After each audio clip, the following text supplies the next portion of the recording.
અરે આવી ગયા તમે? એ સરલા તને કહું, આ અંજલિની ભાળ મળી ગઈ છે. વાત કરો છો? અંજલિની વાળ મળી ગઈ? ક્યાં છે? ક્યાં છે મારી દીકરી? હવે હું ક્યાં છે? આ સિટીની બહાર જે ઓલી કબીરનગર સોસાયટી છે ને તાપીને સામે કાંઠે, ત્યાં રહી છે. અને એવી ભાળ મળી છે કે કોઈક જય નામના છોકરા હારે ભાગી ગઈ છે. ના ના, આ વાત ખોટી છે. મારી દીકરી કોઈ દિવસ આવું કાળું કામ ન કરે. તમને નક્કી કોઈ ભરમાવ્યા હશે. હું ભરમાવ્યા છે? પાકી માહિતી છે મારી પાસે કે આપણી દીકરી આપણા મોઢા ઉપર કાળી ટીલી લગાડી ને કોઈક છોકરા હારે ભાગી ગઈ છે. નહીં નહીં, હા માસા તમને કોને પૈ કયો મને તમે પેલા? અરે હું કોણે કીધું? આ મને હમણાં રસ્તામાં ઓલો રાહુલ મળ્યો તો, એને બધી મને વાત કરી અને એને બધી ખબર છે ઈ ક્યાં રહે છે અને એનું ઘર હોત જોયું એને.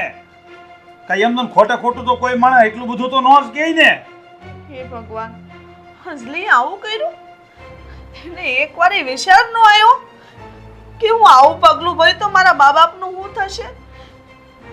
હું તો છે ને તને ના જ પાડતો હતો કે મારે છે ને આ છોકરીને ઝાઝુ ભણાવવાની નથી થતી, પણ તું કહેતી હતી ના ના એની બધી બેનપણીઓ કોલેજ કરે છે તો એને કોલેજ મોકલો ને, ભલે છોકરી ભણતી ભલે નોકરી કરતી. લે આ હું પરિણામ આવ્યું. અરે મેં તો એના ભવિષ્ય માટે કીધું તું. અત્યારે કોઈ છોકરી આગળ નથી ભણી ગણીને નોકરી કરતી. બધી છોકરીઓ નોકરી કરે છે અને એમાં ખોટું શું છે? કાલ સવારે એટલી મોંઘવારી વધશે કે લેડીઝને પુરુષ હારે કમાવવું જ પડશે. આવી નહોતી ખબર કે અંજલિ આવું પગલું ભરશે. મને અંજલિ યાર મળવા લઈ જાઓ. મારે એને પૂછવું છે કે આવું પગલું કેમ ભર્યું? હવે ન્યા એનું ઝડબું જોઈને આપણે શું કામ છે? હવે તું છે ને એના નામનું નાઈ નાખ. એ છોકરી આપણી માટે મરી ગઈ એમ તું સમજી લે. નહીં, તમને હજી કાંઈક ભૂલ થાય છે. અંજલિ આવું ન કરે. મને વિશ્વાસ છે મારી દીકરી પર. મને એકવાર મળવા લઈ જાવ ને એની પાસે. તો કેમ નથી આપણી સામે આવતી?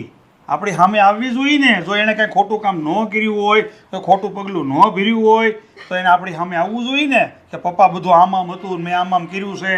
પણ એ બધું ખોટું છે. એણે ખોટું કર્યું છે, આપણી યાર દગો કર્યો છે, આપણું નાક કાપી નાખ્યું છે. તો હવે આપણે શું કરશું? કાંઈ કરવાનું નથી. આજથી અબ ઘડીએથી આ ઘરની અંદર અંજલિનું નામ લેવાનું નહીં. અંજલિ આપણી માટે મરી ગઈ છે, એના નામનું નાઈ નાખો.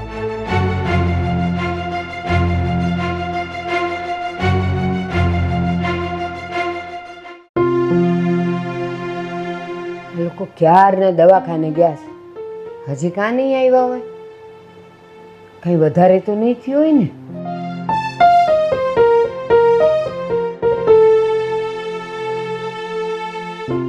એટલે બહુ વાર લગાડીને ચેકઅપ કરે, દવા આપે, પછી આ બધું લખે એટલે વાર તો લાગે જ ને. હા, પણ મને ચિંતા થતી હતી. મેં કીધું આ લોકો ક્યારના ગયા છે ને કાં દેખાણા નહીં? પણ બેટા ડૉક્ટરે શું કીધું એ કે ને?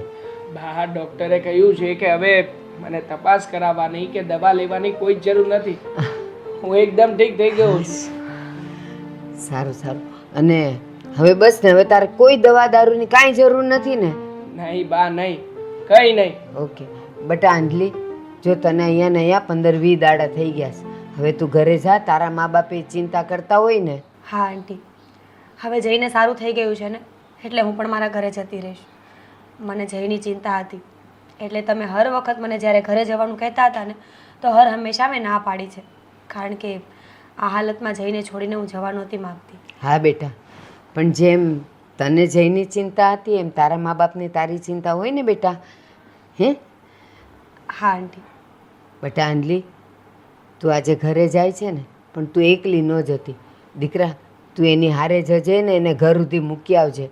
શું કામ ખબર છે? આટલા દીથી અહીંયા હતી ને એના મા બાપને પછી શંકા કુશંકા જાય કે દીકરી ક્યાં ગઈ હતી. ઓલો તું જઈને બધી વાત કરે ને તો એ લોકોના ગળે વાત ઉતરે. ઠીક છે બા, તમે કહેશો ને એમ જ કરીશું. હા બેટા. આંટી. હા બેટા. થેન્ક યુ સો મચ કે તમે મને આટલા દિવસ આ ઘરમાં રહેવા દીધી. બેટા આભાર તો અમારે માનવાનો હોય કે આજે મારા દીકરાની સારવાર તે જ કરી, બાકી હું એકલી ક્યાં દોડત એની હારે. હા અંજલિ, મારા બા જે કહી રહ્યા છે ને એ સાચું જ કહી રહ્યા છે. હા તો તું હતી કે જે મારી બધી જ વસ્તુની કાળજી લેતી હતી. નાનામાં નાની વસ્તુ પણ જોઈતી હોય ને તો તરત જ હાજર કરાવી દેતી હતી. અને તારી આ કાળજીને લીધે જ હું આજે સાજો થઈ ચૂક્યો છું. એ તો મારી ફરજ હતી ને મેં તો ફક્ત મારી ફરજ નિભાવી છે. બાકી તને કંઈ થયું હોત ને તો મારી આખી લાઈફ પસ્તાવામાં જ નીકળી જાત કે કોઈના ગુનાની સજા કોઈને મળે છે. એ દિવસે તો માત્ર હું તને બચાવવા માટે જ આવ્યો હતો કે તમારા બંને જણાનો પર્સનલ ઝઘડો હતો, એમાં મારે પડવાની કોઈ જ જરૂર નહોતી.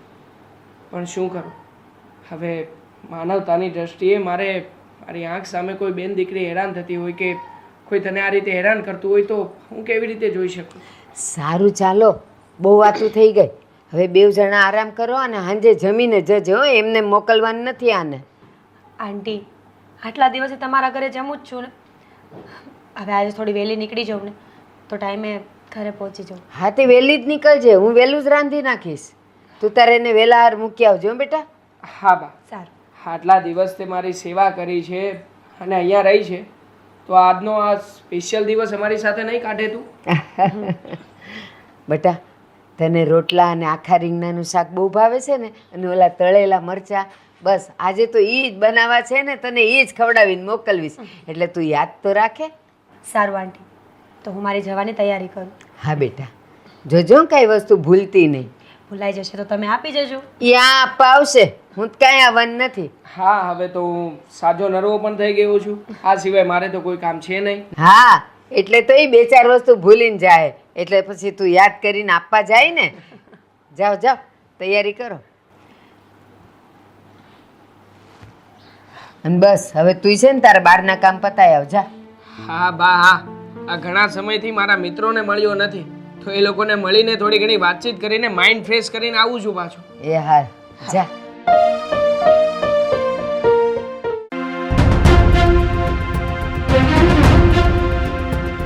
ત્યાં જ ઊભી રહેજે, મારા ઘરમાં પગ ન મૂકતી તું. એને ઘરની અંદર તો આવવા દો, શાંતિથી બેહવા દો, પછી તમારે જે વાત કરવી એ કરજો ને યારે. હું વાત કરવી આની યારે મારે? આ છેલ્લા કેટલાય દિવસથી આ છોકરીનો કોઈ હતો પતો નથી, નથી ફોન, નથી કોઈ મેસેજ. જાણે કે મા બાપ આ દુનિયામાંથી મરી પરવાર્યા છે. જુઓ અંકલ, તમારો આ ગુસ્સો સ્વાભાવિક છે, હું માનું છું, પણ એ પહેલા તમારી આ દીકરીની વાત તો સમજી લો, એની વાત તો જાણી લો કે શું કહેવા માંગે છે. તમે શાંતિથી સાંભળશો ને તો તમને બધી સમજ આવી જશે. બેસીને વાત કરીએ. બેસો તમે, બેસીને વાત કરીએ. બેસ બેટા. શાંતિથી બેસી ગયા? હવે તું મને કહીશ કે આટલા દિવસ તું ક્યાં મરી ગઈ હતી? અને કોણ છે આ છોકરો? આ જય છે, મારા ફ્રેન્ડ. અચ્છા, તો એનો મતલબ એવો કે તું આ છોકરાની સાથે ભાગી ગઈ છો, એમ જ ને? અરે અંકલ, તમે શું જોયા જાણ્યા વગર કંઈ પણ બોલો છો? અરે શાંતિથી અમારા લોકોની વાત તો સાંભળો, પછી ગુસ્સો કરજો. જુઓ, હકીકતમાં એવું થયું હતું કે આથી થોડા દિવસ પહેલા તમારી છોકરી કોઈ અવાવરું જગ્યાએ ઊભી હતી, કોઈ છોકરો એને હેરાન કરી રહ્યો હતો. હવે હું ત્યાંથી પ્રસાર થયો અને મેં આ બધી ઘટના જોઈ. એ છોકરો તમારી આ દીકરીનો હાથ પકડીને એને મારવા જઈ રહ્યો હતો. આ તો સારું થયું કે હું ત્યાંથી નીકળ્યો અને મેં એને બચાવવાનો પ્રયત્ન કર્યો, અને મારી અને પેલા છોકરાની વચ્ચે માથાકૂટ થઈ, ઝઘડો થયો મોટા પાયે. પેલા છોકરાએ ગુસ્સામાં આવીને મને માર્યો અને છેલ્લે છરી ભોકી દીધી મારા પેટમાં. અને આટલા દિવસ સુધી આ તમારી દીકરી મારી સારવાર જ કરી રહી હતી. હા પપ્પા, આમાંથી એક પણ વાત ખોટી નથી. હું ત્યારે જઈને છોડીને આવત ને તો દુનિયામાં બધાને માણસાઈ પરથી ભરોસો ઉઠી જાત. અરે મને બચાવવા માટે એણે પોતાનો જીવ જોખમમાં નાખ્યો, તો હું કેવી રીતે મૂકીને આવતી રહું? અને રહી વાત લગ્નની, પપ્પા તમને મારા પર આટલો ભરોસો નથી? તમને તમારા લોહી પર વિશ્વાસ નથી કે તમને પૂછ્યા વગર હું કંઈ ના કરું? માન્યું કે આટલા દિવસમાં મેં તમને મારી ખબર નથી આપી કે હું ક્યાં છું, કોના ઘરે છું, શું કરું છું? એનું ફક્ત ને ફક્ત એક જ કારણ હતું મમ્મી, કે જો તમને સાચી હકીકત ખબર પડત ને તો તમે મને જય પાસે રહેવા ના દેત, હું એની સેવા ના કરી શકત અને મારા પર કરેલા ઉપકારનું હું ઋણ ના ચૂકવી શકત. અચ્છા, તો તમે લોકો અહીંયા આવ્યા ત્યારે બંનેએ બધું આમ પ્રી પ્લાનિંગ કર્યું હશે ને કે હું આમ બોલીશ, તું આમ બોલજે, એટલે મારા મમ્મી પપ્પાને હું ઓળખું જ છું, એ લોકો મારી વાતમાં આવી જશે. અરે તું આ બધું બોલે છે એનું પ્રૂફ શું છે, સબૂત છે? સબૂત મારી પાસે અંકલ. મારા ઘરે મારા જે કંઈ પણ રિપોર્ટ કરાવ્યા હતા, ડોક્ટરની અપોઇન્ટમેન્ટ લીધી હતી, એ બધી જ ફાઇલો પડી છે. તમે આવીને ચેક કરી શકો છો. હોઈ શકે કદાચ આ વાત તારી માનવા જેવી ખરી. હું જોઈશ, ખોટું ના બોલતો. પપ્પા આટલું બધું થયું પણ એકવાર ફોન તો કરી દેવો તો ને. જો બેટા, ચાલ માની લીધું કે આ જ ઘટના બની છે, અને જો આ ઘટના બની હોય ને તો એ પણ સારું કહેવાય કે તે એની સારવાર કરી અને જે કંઈ પણ એને તારી મદદ કરી એના બદલામાં વગેરે વગેરે. પણ તારી સૌથી મોટી મિસ્ટેક એ છે કે તે અમને જાણ ન કરી. અને આ બધા સંજોગો જેવા ઊભા થઈ ગયા છે. કોઈ પણ મા બાપ હોય ને એને એવું જ દેખાય કે અમારી દીકરી ક્યાં ગઈ. તું માનીશ નહીં, અમે લોકોએ તો પોલીસ કમ્પ્લેન્ટ પણ કરેલી છે. અરે પણ પપ્પા, જ્યારે હું ખોટી જ નથી તો હું શું કામ ડરું? પોલીસ કમ્પ્લેન કરી હોય તો હું નિવેદન આપી દઈશ ને કે હું એક ફ્રેન્ડ તરીકે એમના ઘરે રહી અને એમની સેવા કરતી હતી. એમના ઘર પરિવાર કુટુંબ આડોશી પાડોશી બધા સાબિતીમાં છે પપ્પા. હા, તો તારે આ જબાની આપવી જ પડશે દીકરા. જો તું આ જબાની નહીં આપીશ ને તો વગર લેવે દેવે આમાં દીકરો ફસાઈ જશે. કોઈ નહીં ફસાય, બસ તમે લોકો માની જાવ ને એટલે બધા માની ગયા. અંજલિ, એ તને કહ્યું હતું ને કે તું તારા મમ્મી પપ્પાને આ બાબત વિશે જાણ કરી દે, પણ હકીકતમાં તારી જ મોટી ભૂલ છે. અરે તું આટલા બધા દિવસ અમારે ત્યાં રહી એક નાની અમથી ઇન્ફોર્મેશન પણ તું કોઈને પણ આપી શકતી હતી ને. જય, તમે જોવો છો ને અત્યારે આટલું એક્સપ્લેન કરતા હોવા છતાં એ લોકો નથી માનતા. હા, તો માની લીધું કે આવું બધું હોઈ શકે, પણ બેટા તું એક જુવાન દીકરી છો, તારા હાથમાં મારી આબરૂ છે, અને તું આવી રીતે 15 દિવસ ઘરની બહાર રખડે. તને ખબર છે લોકો કેવી કેવી વાતો કરે, અને મને એ પણ ખબર છે તું આ બધું જે કંઈ કહે છે ને એ બધું ખોટું જ છે. શું પપ્પા? અમારે લોકોને જવાબ હું આપવા, કેમ મોઢે બોલવું અમારે? અમારે તો નીચું જોયા જેવું થાય છે. મમ્મી પપ્પાને છોડ, તને પણ મારા પર વિશ્વાસ નથી. અમને તમારા પર વિશ્વાસ નથી. અમને એ પણ ખબર છે કે આ સિટીની બહાર કબીરનગરમાં તું આ છોકરાની સાથે રહે છે. શું તને એમ લાગે છે અમને કઈ ખબર જ નહીં હોય? બધી જ ખબર છે તમારા વિશે, બધી જ મેં ભાળ મેળવી લીધેલી છે. મહેરબાની કરીને બેટા તું છે ને જે મોઢે આવીશો ને એ મોઢે પાછી જતી રહે. પપ્પા પ્લીઝ, તમે લોકો નહીં રાખો તો મને કોણ સાચવશે? અને તમને બધી ભાળ મળી હોય તો જેણે તમને કીધું એને હકીકત કેમ ના કીધી કે આ જસ્ટ મારો ફ્રેન્ડ છે અને મેં એની સેવા જ કરી છે? ફ્રેન્ડ આવવાનો હોય જેના ઘરમાં 15 દિવસ એની હારે રહેવાનું હોય. હારે ઈ નહીં પણ ઈ માય કાંઈ ના બોલી કે આ જવાન દીકરીને આપણા ઘરમાં ન રખાય, જા બેટા ને મૂકે. અરે તું તારી માં બે હરખા જ હશો. બસ આંટી, ગમે એમ તો હલકું લઈ ને કોઈની બેન દીકરીને ઘરમાં રાખી જરાય શરમ ન આવી. મર્યાદામાં રહીને વાત કરજો. હું મારી અને મારા મમ્મી વિશે બોલવાની કોઈ જરૂર નથી. અરે તમે નાની અમથી વાતને કેવી ઊંધી દિશામાં લઈ જઈ રહ્યા છો. તમારે પ્રૂફ જોઈએ છે, હું પ્રૂફ આપવા તૈયાર છું. તો બીજું તો શું કરું તમારા માટે? કેવા મા બાપ છો, તમને તમારી દીકરી ઉપર વિશ્વાસ નથી? હા, નથી. અને તારી શું ઓકાત છે અમારા ઘરમાં આવીને ઊંચા અવાજે બોલે છે? એક તો અમારી છોકરીને 15 દિવસ પૂરતી ભગાવીને લઈ ગયો, પાછો અહીંયા આવીને સફાઈ આપે છે. હું તારા હાથ તાંતિયા તોડી નાખું ને પહેલા તું મારા ઘરની બહાર નીકળી જા. અને તું શું અહીંયા બેઠી છો? નીકળ, ચાલ ઘરની બહાર. પપ્પા વાત તદ્દન ખોટી છે. મેં આવું કાંઈ નથી કર્યું. પ્લીઝ તમે લોકો સમજો. તે કાંઈ નથી કર્યું તો તું ઘરમાં પાછી કેમ ન આવી બીજા દિવસે? એટલે 15 દિવસે હું કામ આવી? નીકળો ઘરની બહાર. હાલો જા, બહાર મૂકી આવે ને જા. ચાલ. તમારી સફાઈ તમે ઘરે બંને એકબીજાને આપ્યા કરજો. ચાલો પપ્પા, જો વાત તો સાંભળો તમે લોકો. જ્યારે તમને લોકોને હકીકતની ખબર પડશે ને ત્યારે ખૂબ પસ્તાશો. હા, પસ્તાઈ લઈશું અમે. બરાબર છે? વધારે સફાઈ આપવાની જરૂર નથી. ધક્કો મારીને ઘરની બહાર કાઢું ને પહેલા નીકળી જાઓ. ચાલ અંજલિ, અહીંયા રહેવાનો કોઈ મતલબ નથી. જય મમ્મી. ચાલ આમ. હું ઘરે હાજર હોવ કે ન હોવ, જો આ લોકો ફરીથી આ ઘરમાં પગ મૂકે ને તો તું મારી રાહ નહીં જોતી. ધક્કા મારીને બંનેને ઘરની બહાર કાઢી મૂકજે. હા.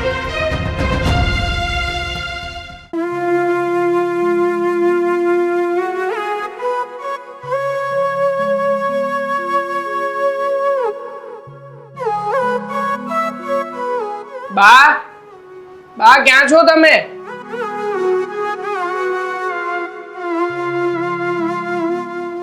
તમે લોકો તો ગયા હતા ને તો કેમ પાછા આવ્યા?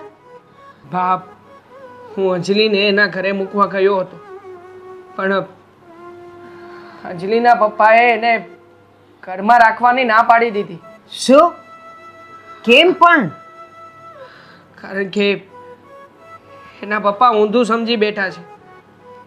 એના પપ્પા એવું કહેતા હતા કે હકીકતમાં અંજલિ પ્રેમ લગ્ન કરીને મારી સાથે ભાગી ગઈ હતી. પણ તો તારે સમજાવાય નહીં બેટા કે સાચી હકીકત શું હતી? મેં ઘણો બોલવાનો પ્રયત્ન કર્યો, પણ એના પપ્પા એટલા બધા ગુસ્સામાં હતા કે એણે અંજલિની પણ એક પણ વાત ન સાંભળી. તો પછી મારું તો ક્યાંથી સાંભળે? પણ સાચી વાત છે, આટલા દિવસ આ છોકરી અહીંયા રહી, એકેય દિવસ એણે મા બાપને ફોન કર્યો કે આમ છે ને હું અહીંયા છું, તમે મારી ચિંતા નહીં કરતા, હું આવી જઈશ, એટલે કોઈ પણ મા બાપને શંકા તો જાય જ ને બેટા. પણ બાપ, હું સાથે ગયો હતો એ તો સાબિતી હતી ને. અને આમ પણ મેં તો એમને એવું પણ કહ્યું હતું કે હું મારી ફાઇલ્સ, મારા રિપોર્ટ્સ આ બધું જ તમને બતાવી દઉં, જેથી કરીને તમને આ વાતનો શક ના જાય. પણ કોઈ પણ વાતે અંકલ સમજવા તૈયાર જ નહોતા. ન થાય બેટા, ન થાય.